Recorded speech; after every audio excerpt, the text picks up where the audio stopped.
Particulièrement à cœur, j'ai grandi ici, je l'ai fait 10 fois et ça fait partie de ces courses que j'ai vraiment envie de gagner un jour. Et puis en plus de revenir au Mans dans l'aventure Ford, avec toute l'histoire qu'il y a derrière, c'est exceptionnel.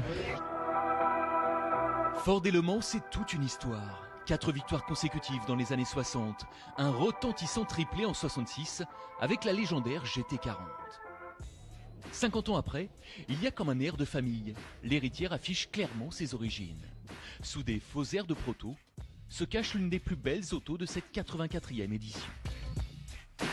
C'est toute la raison pour laquelle ils étaient venus, la raison pour laquelle ils reviennent aujourd'hui, pour fêter l'anniversaire de la première victoire en 66. Enfin, voilà, c'est une partie d'histoire du sport auto, quoi.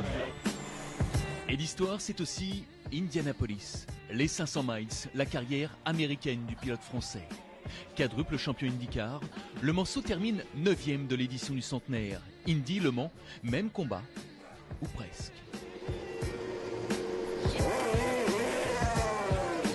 C'est un de ces événements mythiques, hein. Il n'y en a pas 150 sur Terre dans le sport auto. Il y a Indy, Le Mans, Monaco.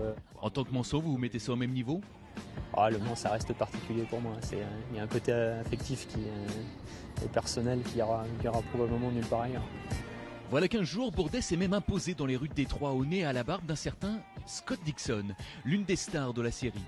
Adversaire aux États-Unis, coéquipier ce week-end au Mans, le pilote néo-zélandais découvre les 24 heures quand Bourdet joue les professeurs. À l'autre soir, on a tous dîné chez lui avec toute l'équipe. C'était vraiment sympa. On sent que c'est sa course, que c'est un moment particulier pour lui.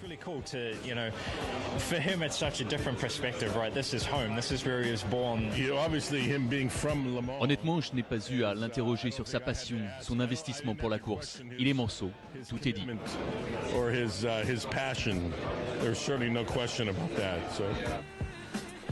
Le retour de Ford et de Bourdet débute on ne peut mieux.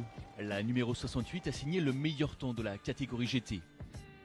Pour Bourdet, c'est déjà l'Amérique.